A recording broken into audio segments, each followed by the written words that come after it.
Hello दोस्तों, नमस्कार। आइए स्टार्ट करते हैं आज की क्लास। 29 दिसंबर का एडिटोरियल है टर्निंग टाइड। तो टर्निंग टाइड का मतलब पहले जान लो।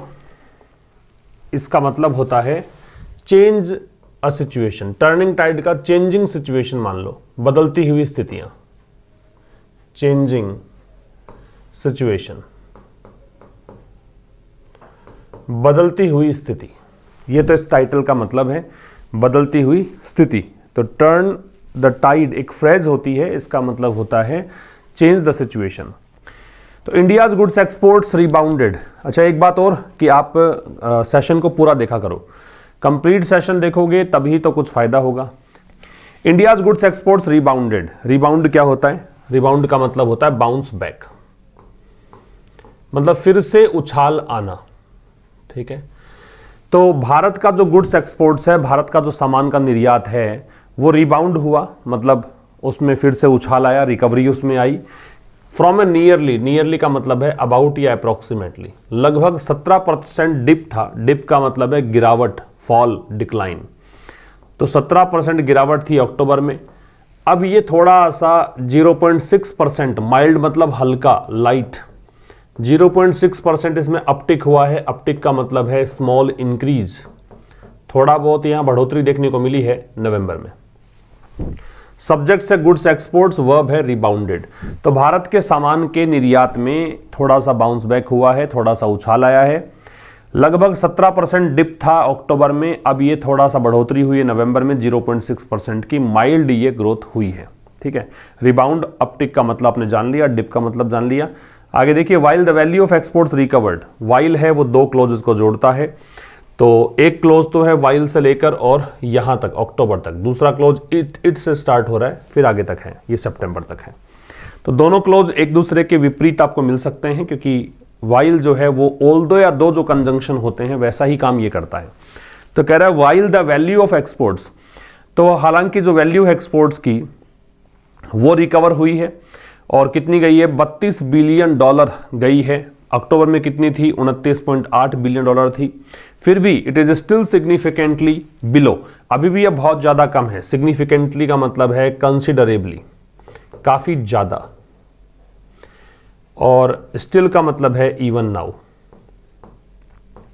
अभी भी ये काफी ज्यादा कम है। बिलो है वो लेवल में कम होने के लिए आता है। तो $39 billion average between April and September, मतलब अगर अप्रैल और सितंबर के एवरेज को देखें तो उससे काफ़ी कम है ये। ठीक है, तो यहाँ कुछ चीज़ें काम की थी कि वैल्यू की वर्ब है वो तो है रिकवर्ड, इट की वर्ब है वो है इज। ठीक है, वाइल कंजंक्शन है, दोनों विपरीत क्लोजेज जो होंगे उनको जोड़ने का काम करेगा। स्टिल का मतलब इवन नाउ होता है, एडवर्ब होता है। कंसिडरेबली सिग्निफिकेंटली का सिनोनिम है, ये भी एडवर्ब है। तो यद्यपि जो वैल्यू है एक्सपोर्ट्स की वो रिकवर हुई, $32 बिलियन तक गई रिकवर होकर, और पहले अक्टूबर में कितनी थी? $29.8 बिलियन थी। फिर भी ये बहुत ज़्यादा कम है, $39 बिलियन से अगर तुलना करें तो। और ये $39 बिलियन कब का बता रहा है? अप्रैल और सितंबर के बीच का जो एवरेज है ना, उसकी बात कर रहा है। बिटवीन के साथ में हम एंड लगाते हैं तो ये एंड दे रखा है। आगे कह रहा है इंपोर्ट्स ग्रोथ मॉडरेटेड। मॉडरेट का मतलब बैलेंस होना है, संतुलित होना है। तो जो आयात वाले में वृद्धि हुई है वो मॉडरेट हुई, ये इसकी वर्ब है। और कहाँ तक गई? 5.4% तक। With the value of shipments slipping to $55.9 billion. और इसमें आप शिपमेंट्स जो देखेंगे, शिपमेंट्स का मतलब होता है सामान को एक स्थान से दूसरे स्थान तक कैरी करवाने का प्रोसेस। ठीक है, सामान को एक स्थान से दूसरे स्थान तक ले जाने की प्रक्रिया होती है, उसको शिपमेंट बोलते हैं। तो आयात में जो ग्रोथ है वो मॉडरेट हुई, कहाँ तक? 5.4% तक गई। जबकि जो शिपमेंट्स की वैल्यू है वो गिरावट उसमें आई है, $55.9 बिलियन तक ये चला गया है। 2 लगाते हैं, मतलब यहाँ तक गया है, ये इसकी मंजिल हो गई, डेस्टिनेशन हो गई। अ लेवल, ये एक ऐसा स्तर है लास्ट सीन इन फरवरी, जो कि पिछले फरवरी 2022 में देखा गया था। पिछली बार फरवरी 2022 में देखा गया था, विच वॉज फॉलोड बाई, और इसका पीछा किसने किया? ये फॉलो किया गया 7 months of import bills of around $60 billion. मतलब इसके बाद में 7 महीने का इंपोर्ट बिल है वो लगभग कितना रहा? $60 बिलियन तक रहा। तो क्या कहना चाहता है, इंपोर्ट्स ग्रोथ की वर्ब मॉडरेटेड है, विच की वर्ब वाज फॉलोड है, और बी के साथ में थर्ड फॉर्म है, बी के साथ थर्ड फॉर्म है, तो ये पैसिव है। तो इंपोर्ट्स ग्रोथ जो है वो मॉडरेट रही, 5.4% तक गई, जबकि जो शिपमेंट्स की वैल्यू है वो स्लिप हुई, खिसकी, नीचे की तरफ गई, डिप हुई, $55.9 बिलियन तक गई। ये एक ऐसा लेवल है जो पिछली बार फरवरी 2022 में देखा गया, और इसको फॉलो किया, मतलब इसके बाद में 7 महीने तक इंपोर्ट्स बिल जो है वो लगभग इतना रहा, $60 बिलियन तक रहा। ठीक है, इसके आगे देखिए, इसका स्क्रीनशॉट आप ले सकते हैं। फिर कह रहा है कि the merchandise trade deficit, merchandise का मतलब होता है वो सामान जिसको बेचा जाता है। ठीक है, जो सामान, कोई गुड्स जिसको बेचते हैं, गुड्स फॉर सेल जो होता है उसको मर्चेंडाइज बोलते हैं। तो वस्तुओं का जो ट्रेड डेफिसिट है, डेफिसिट का मतलब घाटा होता है, डेफिसिट का मतलब ये मान लो कि निर्यात कम हो रहा है, आयात ज़्यादा हो रहा है, तो वो डेफिसिट है। तो मर्चेंडाइज ट्रेड डेफिसिट जो है वो ईज हुआ थोड़ा सा, मतलब ढीला पड़ा, ईज का मतलब थोड़ा ढीला पड़ना, और कहां तक गया, $25 बिलियन के नीचे गया। बिलो लेवल में नीचे के लिए आता है, बिलो का ऑपोजिट जो है वो अबव होता है, बिलो का विपरीत प्रेपोजिशन अबव होता है। तो मर्चेंडाइज ट्रेड डेफिसिट है वो थोड़ा ढीला पड़ा और $25 बिलियन से नीचे गया पहली बार 5 महीनों में, for the first time in 5 months. First है वो ऑर्डिनल नंबर है, फर्स्ट, सेकंड, थर्ड, फोर्थ, ये सब ऑर्डिनल नंबर्स होते हैं, इनसे पहले हमें द का प्रयोग करना पड़ता है, ये पता होना चाहिए। नेक्स्ट देखिए, the easing of some commodities prices, जो कुछ कमोडिटीज हैं, कमोडिटी का मतलब वस्तुएं हैं जिसको खरीदते बेचते हैं, उन वस्तुओं को कमोडिटी बोलते हैं। तो कुछ वस्तुओं की कीमतों में जो ईजिंग, मतलब थोड़ी सी ढिलाई आई है, थोड़ा सा नरम पड़ी है वस्तुओं की कीमतें, ये हेल्प कर सकती हैं किस चीज में, कर्ब करने में, नियंत्रित करने में। कर्ब का मतलब होता है रोकना, रेस्ट्रिक्ट करना, रिस्ट्रेन करना। रेस्ट्रिक्ट कह सकते हो, रिस्ट्रेन कह सकते हो। तो ये थोड़ा हेल्प कर सकता है रेस्ट्रिक्ट करने में, रिस्ट्रेन करने में। किसको, इंपोर्ट बिल को, जो आयात का बिल ज्यादा जा रहा है उसको, एंड डेफिसिट, और जो घाटा है उसको, टू सम एक्सटेंट, मतलब कुछ स्तर तक। एक्सटेंट का मतलब होता है level. But this could cut both ways.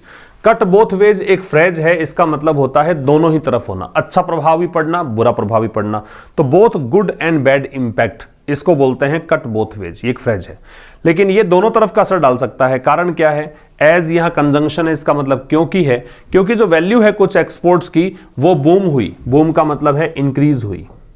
ठीक है, because of global price trends earlier, किस कारण से हुई, ग्लोबल प्राइस ट्रेंड्स के कारण, जो वैश्विक कीमतों का रुझान है उसके कारण, विल ऑल्सो डिक्लाइन। तो ये जो है मतलब जो एक्सपोर्ट्स की कीमतें, एक्सपोर्ट जो बूम हुआ था उसमें भी गिरावट आई है। तो हालांकि इंपोर्ट बिल तो कम हो जाएगा, इंपोर्ट में पैसा ज़्यादा खर्च कर रहे थे वो कम हो जाएगा, लेकिन यहाँ पे एक्सपोर्ट जो कुछ समय के लिए एक बार बूम हुआ था उसमें भी गिरावट आएगी।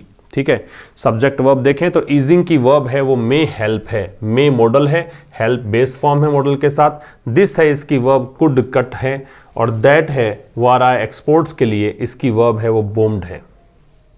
ठीक है, कट बोथ वेज एक फ्रेज है, इसका मतलब होता है दोनों तरफ का असर डालना, अच्छा बुरा दोनों प्रभाव पड़ना।